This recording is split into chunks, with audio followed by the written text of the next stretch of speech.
Gerą dieną visiems.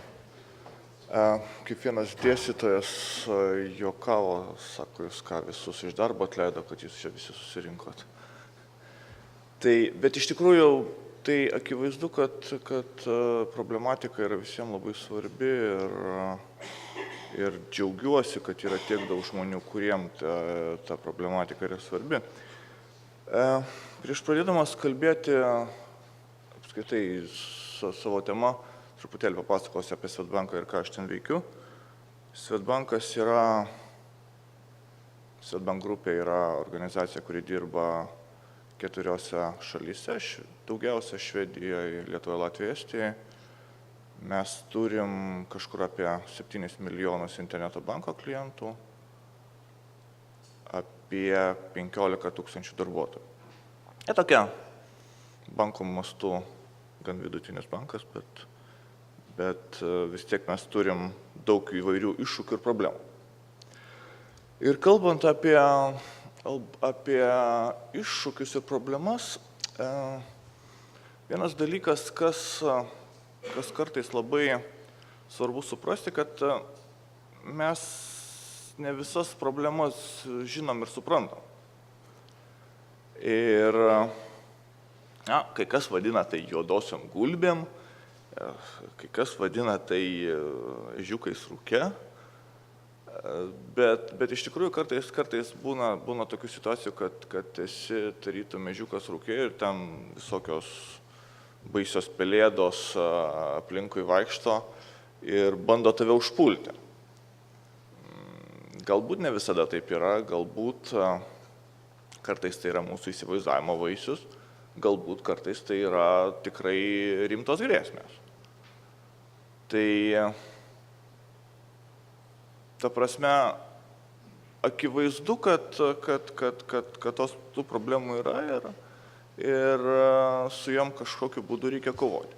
Su kuo didžiausio dalimi susiduria bankai iš jau mūsų konkrečių perspektyvų? Be abejo, tai yra kriminaliniai nusikaltėliai, kurie gviešiasi svetimų pinigų, sakykim taip. Iš tikrųjų, jie buvo pakankamai efektyvūs. Jie turi gerai organizuotą komunikaciją, jie turi pakankamai laisvą pinigų judėjimą.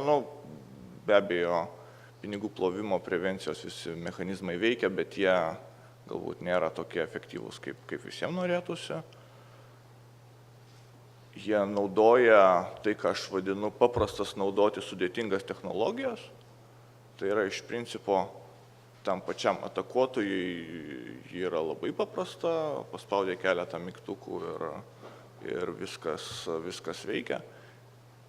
Jeigu nori pasipriešinti tai technologijai, jeigu nori išsiaiškinti, kaip tai veikia, tai yra reikalinga labai daug darbo, labai daug patirties ir labai daug resursų. Sienos be abejo jiem neegzistuoja kaip tokios, nes turbūt niekas iš jūsų nematėt muitinės ant interneto sienų, niekas turbūt nematėt, policija galbūt yra, bet patruliuojančios policijos turbūt irgi nematėt. Priemonės, kurios užtikrina anonimiškumą, iš principo labai gerai veikianti ekosistema, pagrįsta laisva prekyba ir viskas kaip normalio rinka. Akivaizdu, ta prasme, grėsmė yra pakankamai sudėtinga ir didelė. Aišku, galima galvoti apie kažkokias tai prevencinės priemonės. Galbūt ten vendoriai turbūt gali pažadėti daug visko. Gali pažadėti, kad jų firewallas yra geriausias, DLP yra geriausias, dar kažkokia programa yra eusias, bet viskas susiveda į tokį vieną labai paprastą dalyką. Reikia pasirinkti 2 iš 3. Arba priimtinos vartotojui priemonės, arba pigios, arba efektyvios. Šiaip visada reikia tą vieną iš jų užbraukti. Ir paskui gaunasi tokia situacija, kad, tie incidentai vis tiek atsitinka, kad ir kas bebūtų, nes idealių priemonių tikrai nėra. Idealių prevencijos priemonių tikrai nėra, jų būti, manau, irgi nelabai gali, bent jau šiuo rinkos išsivystymo momentu. Tai bet kokiu atveju incidentai atsitinka, reikia iš principo kažką daryti. Jeigu pradedam svarstyti, ką mes darytume fiziniam pasaulyje, kai įvyksta kažkoks tai įsilaužimas ar jeigu įsilaužia jūsų butą, pas mane sodyba kiekvienais metais kas nors išlaužia duris, paima kokį niekniekį ir... Tai aš visada kreipiuosi į policiją. Teoriškai Lietuvoje tą patį galima daryti, bet aš pasižiūrėjau, atsimenat, aš sakiau, kad nėra, šitiem nusikaltėliam nėra muitinio.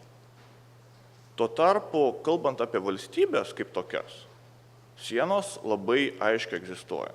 Visos mūsų policinės struktūros turi labai aiškiai nubrėžtas sienas su labai aiškiom ribom, ką jie gali daryti, ko jie negali daryti. Pavyzdžiui, jeigu norite nusiųsti užklausą į Google apie kažkokį tai įsilaužimą ir sužinoti, kokie ten duomenys žmogaus. Iš principo reikia siųsti užklausą per Teisingumo ministeriją. Ta Teisingumo ministerija nusiunčia užklausą tolyn į JAV Teisingumo ministeriją. Na ir po kokių pusės metų gausit atsakymą. Ar tas patenkina jūsų lūkesčius ir viltis, kad jūsų policija saugo jūs? Jūs patys spręskit.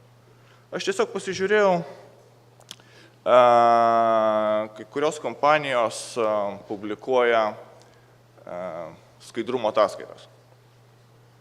Tai yra, kiek jos gavo užklausų iš įvairių valstybių įvairiais pjūviais. Čia kalbant apie prevenciją, tai daug kas minėjo, kad vis dėlto, sakau, prevencija nepadeda. Čia Ryčio bent buvo Ryčio Rainio buvo bent porą incidentų minėti. Tas kairėjum yra defeisinimas svetainių, berods 2008.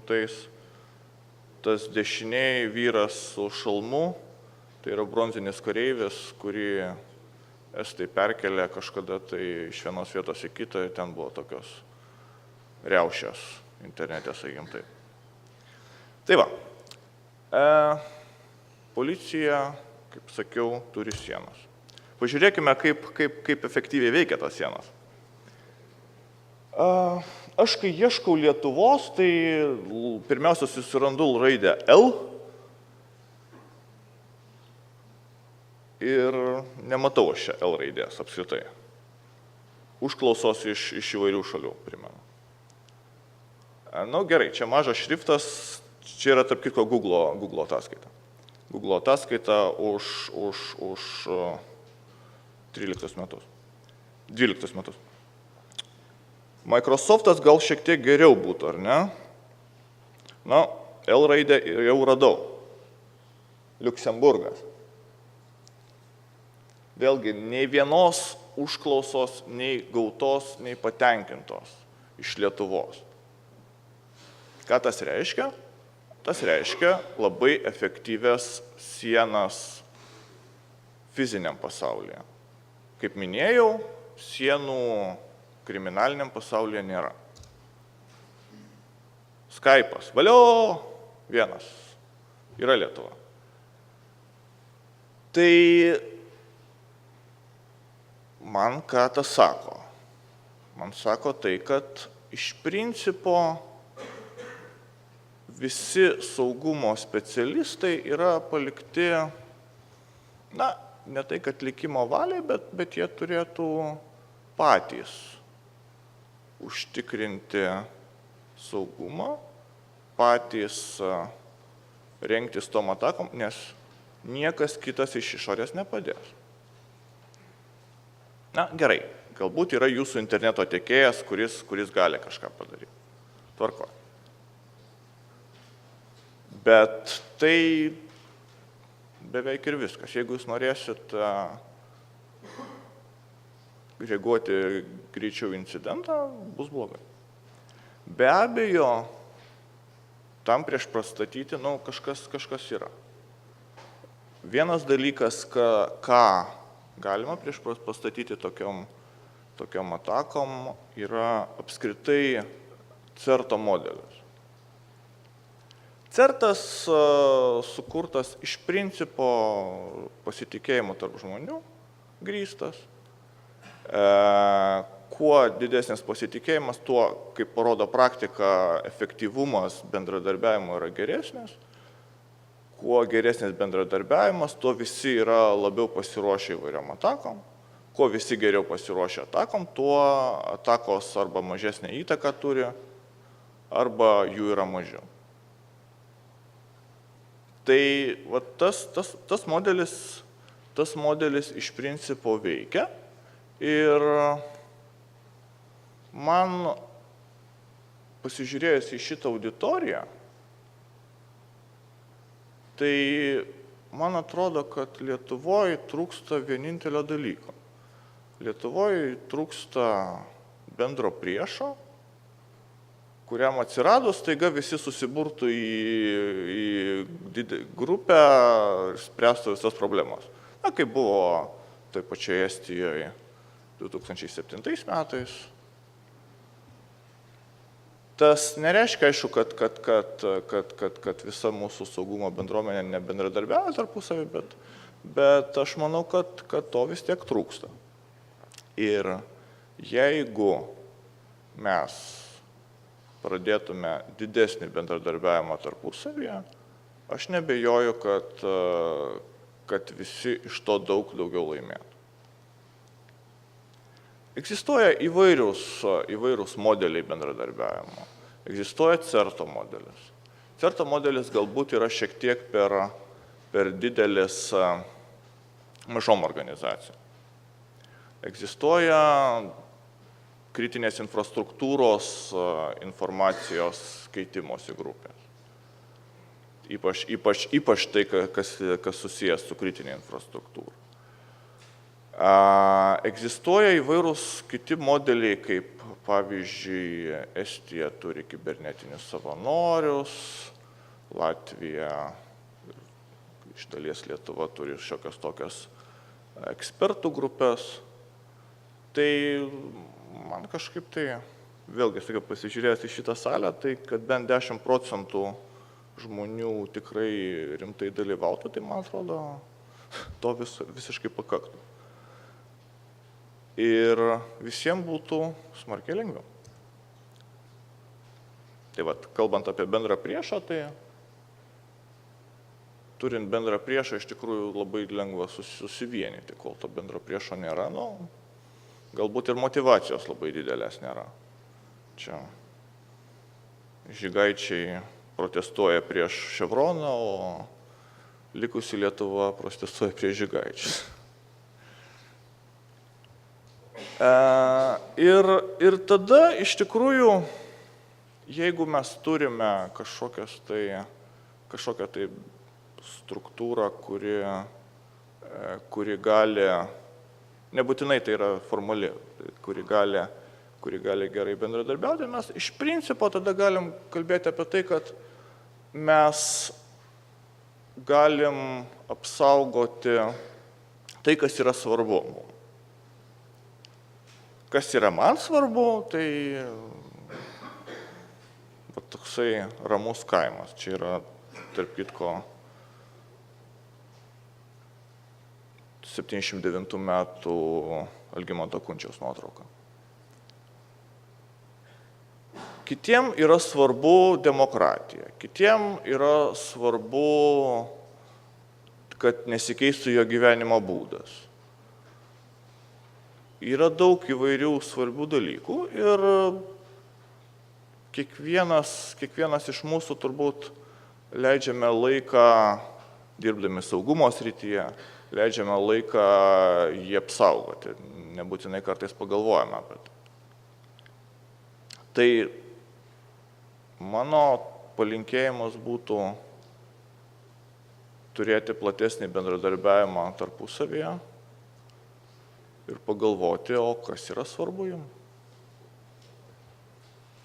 Dėkui.